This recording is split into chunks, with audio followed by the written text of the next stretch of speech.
Hello everyone and welcome to my YouTube channel. इस video में हम बात करने वाले हैं एलसीएस टेबुलेशन की। इससे पहले हमने बात करी थी एलसीएस रिकर्जन की एंड उससे भी पहले हमने बात करी थी उसके बाद हमने बात करी थी एलसीएस मेमोराइजेशन की एंड आज हम बात करने वाले हैं एलसीएस टेबुलेशन की। जिन्होंने मेरी 01 नैपसेक की वीडियो देखी होगी उन्हें तो टेबुलेशन आता होगा बहुत अच्छे से, लेकिन मैं एक बार फिर रिकॉल कर रही हूँ। रिकर्जन में हमारे पास क्या होता है? रिकर्जन में हमारे पास लगती है सिर्फ कॉल्स।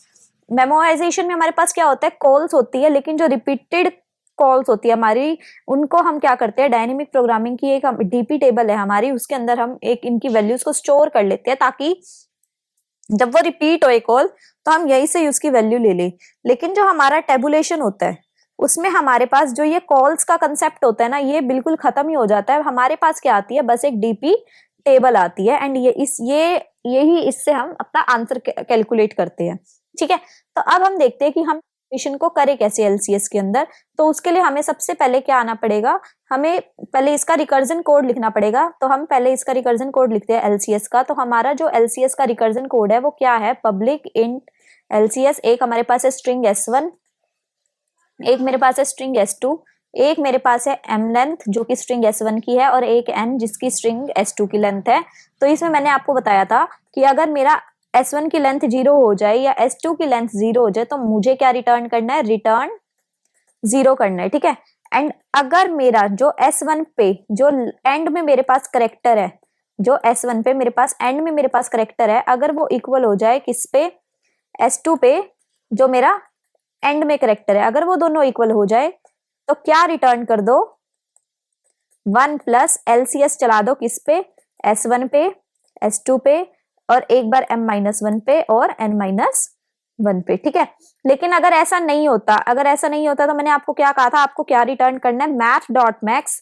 एक बार तो आपको एलसीएस चलाना है, S1 पे तो पूरा चलाओ और S2 की एक लेंथ कम कर दो और एक बार आप अपना LCS चलाओ, S1 पे भी पूरा, S2 पे भी पूरा, M की एक लेंथ कम कर दो और S2 पे पूरी लेंथ लो। ये तो था मेरा रिकर्सिव कोड। अब मेरे को इसे करना है कन्वर्ट टेबुलेशन में। तो टेबुलेशन में कन्वर्ट करने के लिए जो ये मेरी डीपी टेबल है इसकी हमें डायमेंशन पता होनी चाहिए। तो डायमेंशन हमें कैसे पता होगी? वो क्या होता है, मैंने आपको बताया था कि जो चीज चेंज हो रही है वही हमारी डायमेंशन बनती है। तो हमारे पास इसमें m और n चेंज हो रहा है तो डायमेंशन बनेगी m+1 और n+1। ये मेरी क्या बनेगी? इसकी डायमेंशन बनेगी। अब +1 क्यों लिया? क्योंकि ये टेबल की जो इंडेक्सिंग होती है वो 0 से स्टार्ट होती है और हमें लास्ट में क्या चाहिए? m और n चाहिए। तो ये कॉलम जो लास्ट वाला कॉलम है उसकी वैल्यू m और n कब आएगी? जब ये डायमेंशन करेगी m+1 और n+1 होगी।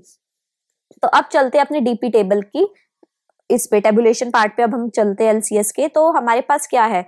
जो अब ये मेरे पास मान लो मेरी टेबल थी,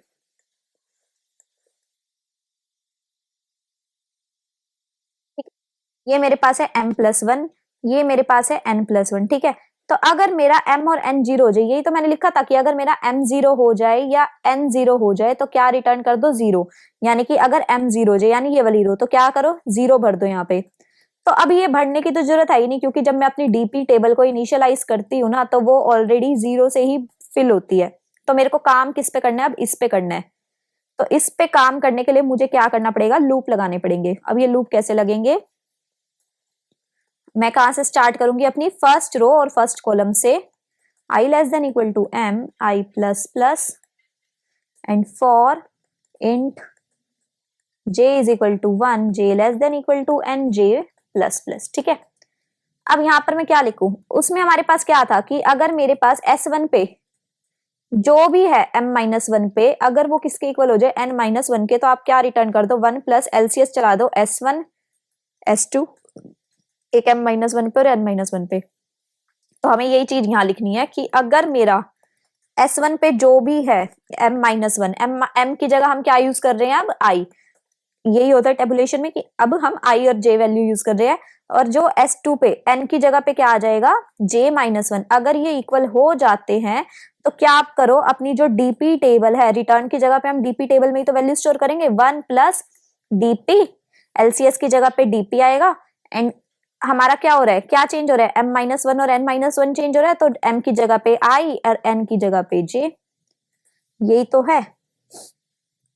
ठीक है, इसको इरेज कर देती हूँ यहां से ताकि कोई कंफ्यूजन ना रहे।